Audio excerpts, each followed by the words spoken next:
Welcome back. Now you know bamboo farming. I know some of us, millennials, the only bamboo we knew was an artist who used to sing and rap way back. But right now you're empowered. You know that you can use a bamboo plant to earn some money out of it. Not just out of aesthetic, but also, make some money out of it. Now to do is Speaking Matters Agriprenuership. Agriculture combined with entrepreneurship. Agriprenuership. I tell you why? Because we need young people to get involved in agriculture. Najua, you don't want to get your hands dirty. You've done your manicure, pedicure, you're looking good, you've put on your Brazilian hair sometimes, and you don't want to move anywhere close to land. My friend, that's where your food comes from. So it's important that you understand these things. That's why today in the studio, yes, we have a very interesting guest. His name is Kevin Okwako. Yeah, Okwako. And this is my message to you, Kevin Okwako. Welcome to the studio. Thank you so much. Wow, amazing. Calvin. Yes, sir. You look good, by the way. That jacket is just on point. Thank you. Wow, amazing. So who is Kevin Okwako? Kevin Okwako, I describe myself as an agripreneur. What we mean by that is I've been involved in the agricultural sector in the different value chains. So I don't consider myself as a farmer per se or a processor per se, but I've done things across the value chain of agriculture. So I call myself an agripreneur. My background is in engineering, something maybe I throw it out there. As you started, you said many people don't want to get dirty. And funny enough, I've never actually used my engineering degree. And many people ask me, so you went to engineering school 5 years? So I usually put a pun with it. I got my wife. We were classmates. So I say I used my degree to get a wife. So that's Kevin Okwako. Amazing, amazing, yeah. Calvin. That's interesting. Yep. Yes, you're in campus. Yes. I'm speaking to campus guys right now. They should be usitoke university bila bibi. That's what some parents tell their kiddos, But that's amazing. Yep. So you studied engineering and later on ventured into agriculture. You've spoken about value chains. First of all, tell me how you were introduced to agriculture. Okay. A while back, around 5 years ago, I decided to join my mom in her business. She'd been doing a peanut butter and peanut company. She'd been running it for about 2 years. And I had an interest in business, but I didn't know which business to go into. So the easy route was, how about I help her just make it a company. It wasn't really official at that time. How do I help her make it a company, the registration processes and all that, the planning and all. And what I said to my parents at that time is, give me 6 months. I won't write any CVs. I just want to focus on this. If it has money, well and good. If it doesn't, I write my CVs and go to do the engineering thing. So that's how I started. Yes. Safe to say, I never wrote any CV. I haven't written any CV to date. Wow. So it's been a journey. That's why I started doing that with my mom. And now I've branched off into other things to train farmers. Because the things we have learned as I was doing the peanut thing was that we don't have supply. Like in Kenya, for example, the peanuts that we actually process come from Malawi. Whoa. That's another painful fact. Exactly. There's not only maize, there's also peanuts we also import. Yeah. So our peanuts come from Malawi. So there's no supply, there are no volumes inside Kenya, so you have to import it. So I thought, how about we train farmers so that we can, for us as a company, to reduce our costs, but also it will benefit the farmers. So I branched off into training farmers. Didn't specifically start with peanuts, but we've started that horticulture, and now it's a new company called Agripreneur Africa. Agripreneur Africa. Yes. Wow. Peanut. Yes. Wow. There's a lot that come out of peanuts, my friend. I know. Not just nuts. I won't speak about peanuts. That's for another day. Wow, Calvin. Now you're speaking about, you are branching off. And, it is right now in the country, we are an importing country. Being an agriculture country and you still import maize, it's painful. That's true. The current shortages that we're facing right now. just your opinions on the particular matter on food security. What do you think about that? Can you beat it as a country, as a continent? Okay, let me put things into perspective. Research shows that Africa as a whole, we have 65% of the world's unused arable land. So that's first thing. Second thing is the yields that we get as a continent fall below the global averages. We are about a third of what the rest of the world produces. So what that means is, first, a lot of land remains unused, which has potential. Yes. Second is whatever land is producing is actually way below than what the world expects. What that means is the problems we have as a continent, and Kenya specifically, we are net importers, yet we have the potential of being net exporters. Yes. Because one of the things, we lie in tropics. So we are not hit by seasons as other countries are hit. We don't experience winters, extreme winters and extreme summers. So we can actually put our productivity throughout the year. Yes. But as a continent, we haven't tapped onto this. And as Kenya specifically, Yes. we lie in the tropics. So we shouldn't have these problems of weather patterns, Yes. just new methods, doing things differently. Yeah. And that's what we want to do as a company. It's try to show people there are other ways to produce, there are other produce to actually farm. Beyond the normal maize and beans, there are other things in the value chain. So that's what we're trying to do. No, that's amazing. In fact, today we're speaking matters to, in regards to offering solutions to these problems. Now, I believe you as a company, Agriprenuership Africa, your aim is to offer solutions. Yeah. But just for a moment, if we divert a little bit, still on the same issue of food security, what are some of the very tangible solutions that we can put forward as a country to make sure that this doesn't happen again in the next 5 years after we solve this crisis that we're facing right now? Again, we have shortages. What are some of the tangible solutions you can put into the ground? Okay. The first one, I'll say for anyone who wants to be a farmer, the starting point is usually your soil, your land. Many farmers don't check their soils. What I mean, they don't do soil analysis, and consequently, they don't amend their soils. So from the get-go, your soil already has issues. So it won't actually produce what you want it to produce. So I'm addressing the people who are already in farming. So unless you do your soil analysis, that's a way to failure. A third being, your yield being lower is guaranteed. Yes. Because you don't have the nutrients that are required. So that's a basic, a bare minimum. The other things will be looking into subsidies for fertilizers and seeds for farmers across the country as a whole. Steps are being done, which we really applaud. Like the new government has actually done steps towards that, but more can be done. Yes. And I'm thinking more along the sides of beyond maize and beans.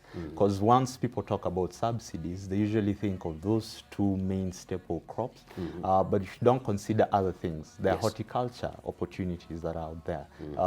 Areas like Western Kenya grow a lot of maize, but you can hardly find tomatoes, you can hardly find capsicum in their markets. But that's an opportunity that we are not using. So that will be something a government can actually do. The other thing will be understanding markets. Many people complain there's lack of market. As I started, I said my background was in processing. Yes. As a processor, we have a different problem. It's lack of volumes. So on one end, a farmer says there's no market, but processors are saying there's no produce. Whoa. So there's this disconnect. Yeah, people don't understand how the markets work. We all think of the normal ways to market. We don't think we can actually process these things further. Or what I mean is a farmer in Kitengela will do his tomatoes, and then when they're ready, he only thinks of marikiti. How do I sell them raw? They don't think there's a processor who does tomato sauce. They don't think there's a processor who does chili. They don't think beyond the normal channels or markets. So it has to be a mind change. It's a big mind change. Wow. Yeah. Oh, great. That's amazing. I mean, hey, my friend, you know that time we're speaking here on matters to do with if you want to change a human being, you have to change his brains. And I don't mean like brain surgery, no. I mean like just change his way of thinking. Amazing. Now, you started a company All right. Yep. Agripreneurship African, and I believe even in your journey as an agripreneur, there are quite a number of challenges that you faced as a person. What are some of those? First is it's the perception. As I told you, my background is in engineering, and when I decided to venture into agriculture as a whole, when I tell the story of my mom, it may sound rosy, but I remember one of the things my dad told me was, "There's no salary for you. You have to work on commissions, so you have to sell to get your pay," and it was 10%. And I remember the first salary I got was 6,000 bob. So here's a guy who has a girlfriend, straight from campus. And then there's this peer pressure of people who are with me in campus, and they're getting big jobs. They're getting big engineering jobs, and I still have to hang out with them. And I know how I am. So that's the first thing. It's that perception. And people used to ask me, with all your brains, why will you sell peanuts? You're making peanuts. It's even a saying. Like, it's coming to your life, yeah, man. you're making peanuts. Yes. It's literally that. So that's the first thing. You have to fight that in your own mind. You have to fight that. So that was the first challenge. The second challenge was understanding this new thing, which I see many people are facing, especially the youth. Probably they've grown up with parents who have a farm, but they were never really involved, or the parents were the old type of farmers. So there's a whole new learning curve for them to understand through that journey. So there are many challenges that come beyond those two.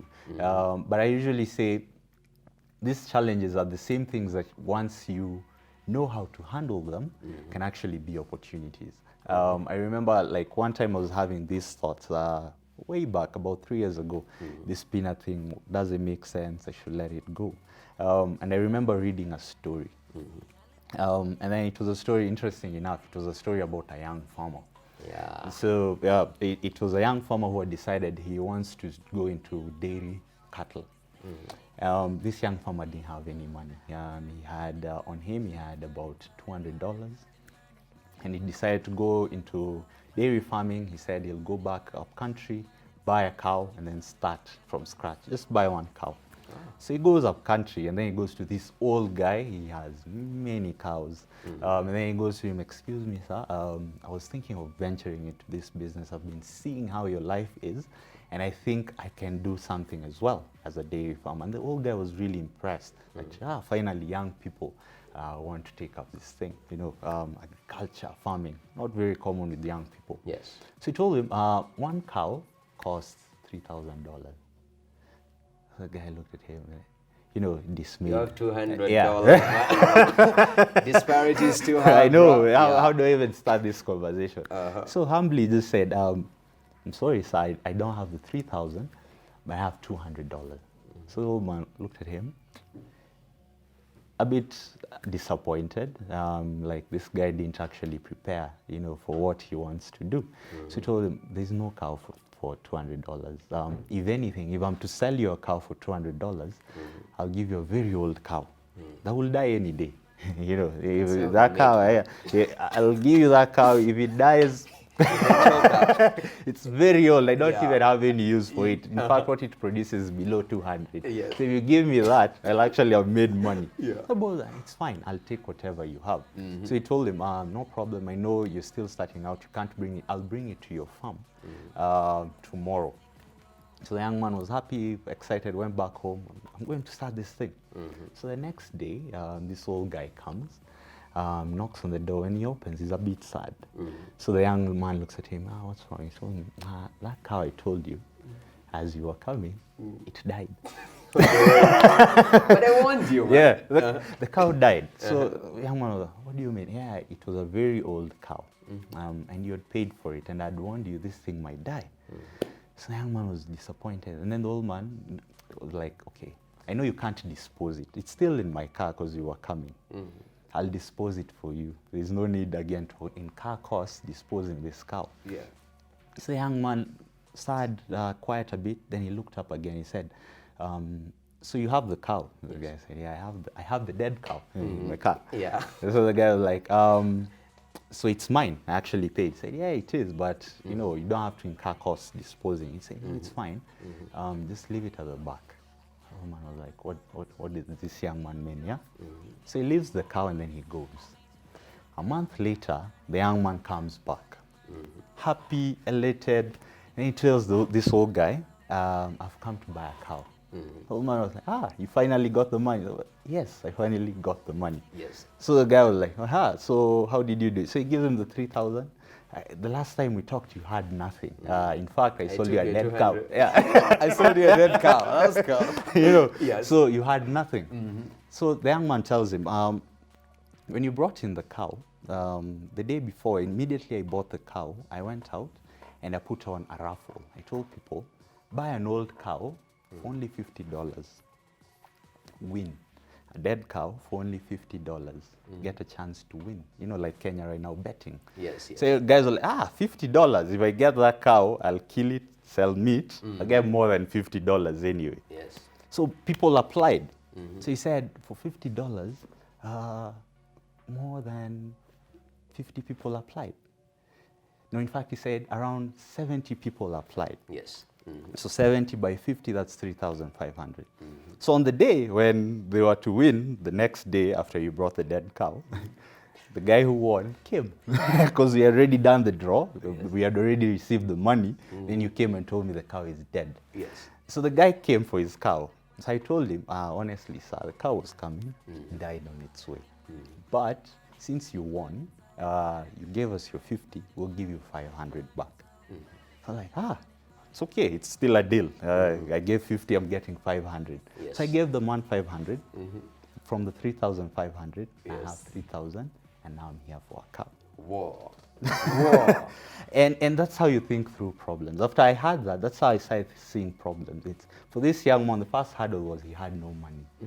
Many young people say they have no money. Yes, yes. Going to agribusiness, so whether it's farming, whether it's processing, whether it's the value chain in terms of transport and all that. But this young man had a way to figure it out. He thought, I have only 200, give me what 200 can afford.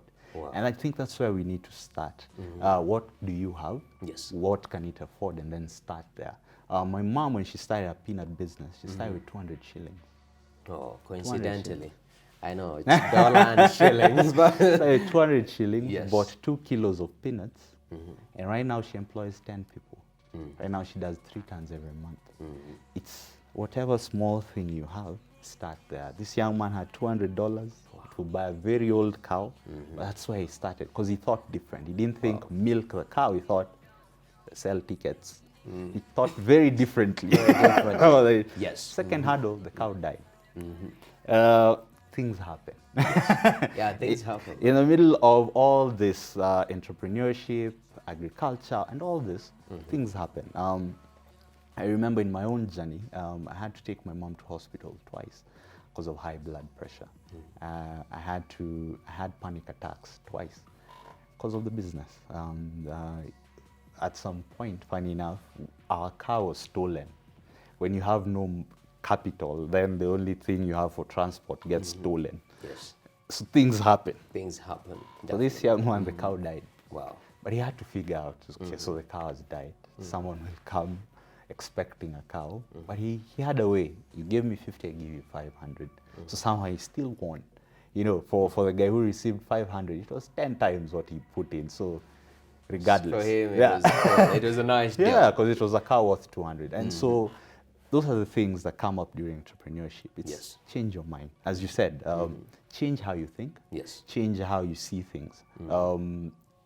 The troubles will come. Lack of money is a common problem. Yes. If you've never done any business, no one will give you money. Yeah. Why would they? You need to demonstrate experience. You need to demonstrate that you can do something. So you have to start with what you have. Wow. And even as you start, things will happen. Yes. How do you maneuver that? Wow. At the end of the day, you'll have a story. So. Amazing, amazing. That's a cool story. Really, you know, Biashara Tuesday will come here Stunfest. It's Biashara. It's Biashara, man. Also from those little stories, my friend, you can learn something. Like the way, you know, my friend picked up quite a number of lessons. Now, time is not really on our side, but I understand Agriprenuership Africa, you guys do a lot of training. If you don't mind, just just enunciate on that. Okay. As Agripreneur Africa, this is actually our second year in operation.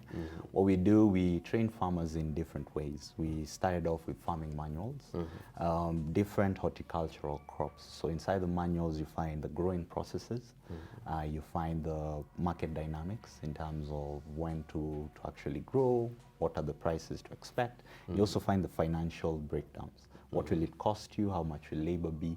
What are the revenues to expect? So it's very, for the do-it-yourself kind of farmer, it actually helps you the whole cycle of farming. Then the second thing we started this year, we do farm tours. So we have our farm in Kitengela. So every month, once a month, we do a farm tour at Kitengela. We take people through our greenhouses, so we take people through our open field. Then you get that hands-on, one-on-one Q&A session with us. We show you the different processes. We tell you our story about farming.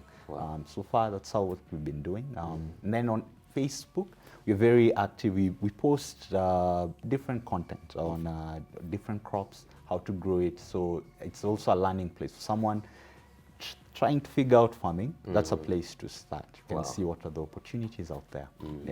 Your Facebook handle is Agriprenuership Africa? Agripreneur Africa. Agripreneur Africa. Yeah. There's no ship. There's no ship. Yeah, because the young man bought a cow, not a ship, all right? Amazing. Kelvin, of course, there are young people outside there. Today we're speaking, of course, to everyone who might be very much interested, but especially the young people. We fear, we segregate ourselves to farming. What can you tell them? Of course, I believe they've learned a lot from that particular story. Do not fear, provide solutions. But what do you tell them straight on? Okay. For me, I'd say it starts with knowledge. It says knowledge is power. So if before you say farming is hard, before you take the advice of people that farming has losses, farming is risky, try to find the knowledge behind farming. With the right knowledge, this risk reduces. You know what crops to grow, you know when to grow them, and you know how to grow them. So I would say start with the knowledge. Start educating yourself on the opportunities that are out there. Because as I said, 65% of the world's unused arable land is in Africa. So this is something we want to bring out there, that we have something, we have a potential that we are not using. That Africa as a whole and Kenya specifically, there are things we're not utilizing that we have. We think wide, we think how Western countries are going, but there are things we have in our hands. And we're responsible for that. At the end of the day, God has given us land that we are supposed to use. So for me, it will be start with the knowledge, start educating yourself, and then you'll have the power. Knowledge is power. Knowledge is power. I always say that. Thank you very much, Calvin, for coming through. That was nice. People expect when you invite somebody related to agriculture, we expect people to walk in wearing leaves, na akicheka unamwambia, naona kuna mvua imenyesha kwenu, mbona sukuma, or something or so. But thank you very much. We've really been informed. I encourage you, go to Facebook, Agripreneur Africa, and just get the content. They're running a very interesting program. You can learn a lot from the resources they post there. You can even go a step further and visit their farms in Kitengela and learn a lot from them. It's a matter of knowledge. Knowledge is so powerful. Once you have it, then you can decide, now it's my time to go and use the $200 to buy, even if it is the dead cow. But you have a wider perspective of things. That's what we're going to be doing. But I hope you've been informed. Anyway, next we have Kamaya Dominic and Catherine Dwiga. These are beneficiaries of matters to do with leadership of Yali. And we're speaking about transforming minds. So what's one way we can do this? I think leadership is one of the ways. Taking young people and nurturing them into leaders that will formulate policies to make sure that we utilize the resources that we have as a country, as a continent, to the maximum. We're going to take a short break. We shall be back with more.